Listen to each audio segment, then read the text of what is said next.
کہانی کے موضوع کی تلاش۔ کائنات کے ذرے ذرے میں افسانہ نگار کے لیے ان گنت بے شمار موضوع بکھرے پڑے ہیں۔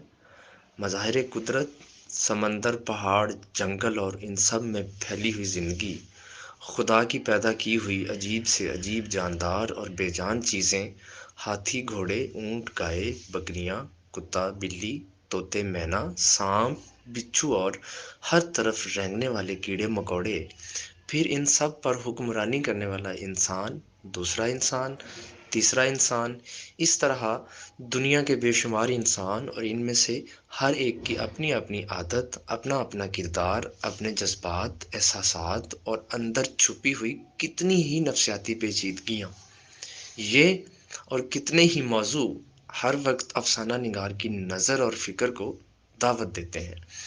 پھر ہر افسانہ نگار کی الگ نظر ہے، اپنا علیحدہ سوچنے کا انداز ہے۔ اس طرح کائنات کے یہ بے شمار موضوع نہ کبھی ختم ہوتے ہیں اور نہ ہی ان میں کبھی پرانا پن پیدا ہوتا ہے۔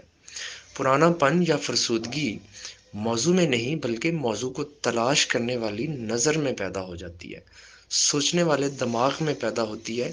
اس لیے موضوع تلاش کرنے والے کے پاس ایک متجسس، پریشان اور کبھی ایک جگہ نہ رکنے والی نظر اور کبھی ایک چیز سے مطمئن نہ ہونے والا مضطرب دل ہو تو افسانہ نگار کے لیے موضوع بہت ہیں۔ دوستوں سے باتیں کرتے وقت محض ایک لفظ، سڑک پر گزرتے ہوئے کوئی چھوٹا سا حادثہ، کسی کتاب میں دیکھی ہوئی کوئی تصویر، کسی کتاب یا رسالے یا اخبار کا ایک ایک جملہ توانا ذہن کے لیے تازیانے کا کام کرتا ہے، اور چھوٹی سے چھوٹی چیز، چھوٹی سے چھوٹی بات، ایک لفظ، ایک جملہ، ایک غلط انداز نظر کسی نہ کسی نئے موضوع یا افسانے کے مرکزی خیال کا بہانہ بن جاتی ہے، اور افسانہ نگار اس میں خود بخود بننے والے مرکزی خیال پر کسی افسانے کا ڈھانچہ بنا لیتا ہے۔ لیکن موضوع ہمیشہ خود بخود نہیں آیا کرتے، یہ بھی ضروری نہیں کہ وہ ہمیشہ افسانہ نگار کے سامنے ہاتھ جوڑ کر کھڑے رہیں۔ افسانہ نگار کو موضوع تلاش کرنے پڑتے ہیں، اپنے ذہن میں دبے ہوئے تجربوں کو الٹ پلٹ کر دیکھنا پڑتا ہے، جو دیکھا ہے، سوچا ہے یا محسوس کیا ہے اسے ایک ایک کر کے سامنے لانا پڑتا ہے۔ موضوع کی تلاش کے بعد ایک افسانہ نگار کے لیے بے شمار چیزیں ایسی ہیں جن پر عمل کر کے وہ ایک حقیقی افسانہ نگار بن سکتا ہے۔ سب سے پہلی چیز، اپنے موضوع سے اچھی طرح واقفیت ہونی چاہیے۔ اپنے مضمون اور موضوع سے سچا لگاؤ ہو، اس نے اسے اس کی گہرائیوں میں ڈوب کر دیکھا ہو، اس طرح اسے اپنے موضوع پر قدرت حاصل ہوتی ہے، اور اگر قدرت حاصل نہ ہو تو افسانہ نگار کے لیے ممکن نہیں رہتا کہ وہ ایک موضوع کو پھیلا سکے۔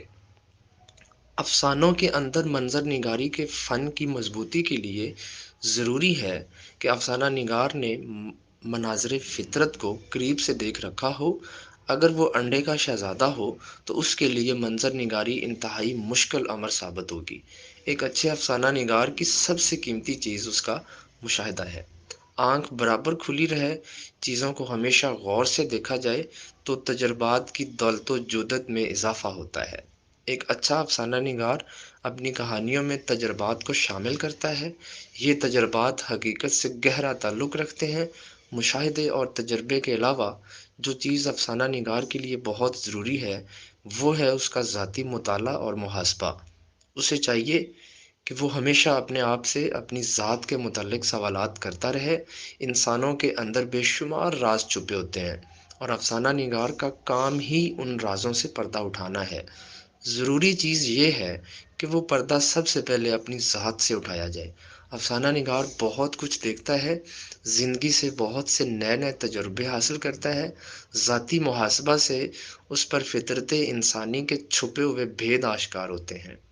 سب سے ضروری چیز کہ اسے ہمیشہ چوکنا رہنا پڑتا ہے، اپنے ارد گرد پر گہری نظر رکھنی پڑتی ہے، اچھے برے میں تمیز کرنی پڑتی ہے، چیزوں کا بغور مشاہدہ اور بے پایاں مطالعہ کرنا پڑتا ہے، تب جا کر وہ ایک حقیقی افسانہ لکھنے کے قابل ہوتا ہے۔ موضوعات تب جاندار ہوں گے جب ان میں تنوع اور ندرت پائی جائے۔ ایک کہانی کار کبھی بھی تنگ نظر نہیں ہوتا، اور نہ ہی مذہب اور مسلک کے بیچ ٹکراؤ پیدا ہونے دیتا ہے۔ وہ جب کہانی لکھ رہا ہوتا ہے اس وقت اس کا کسی مذہب اور مسلک سے تعلق نہیں رہتا، وہ ان سب عناصر سے عاری ہو جاتا ہے۔ اس کا قلم محض علاقائی کہانیاں ہی نہیں لکھتا بلکہ آفاقیت کو بھی اپنی لپیٹ میں لیتا ہے۔ اس کا کسی ایک قبیلے یا ملک ہی سے تعلق نہیں ہوتا بلکہ کہانی لکھتے وقت وہ پوری دنیا کی نمائندگی کر رہا ہوتا ہے۔ ایک اچھے افسانہ نگار کی سب سے اہم خوبی یہ ہوتی ہے کہ وہ کسی ایک جماعت یا سکول آف تھاٹ سے تعلق نہیں رکھتا، بلکہ اس معاملے میں وہ امتزاجی طبیعت کا مالک ہونے کو ترجیح دیتا ہے۔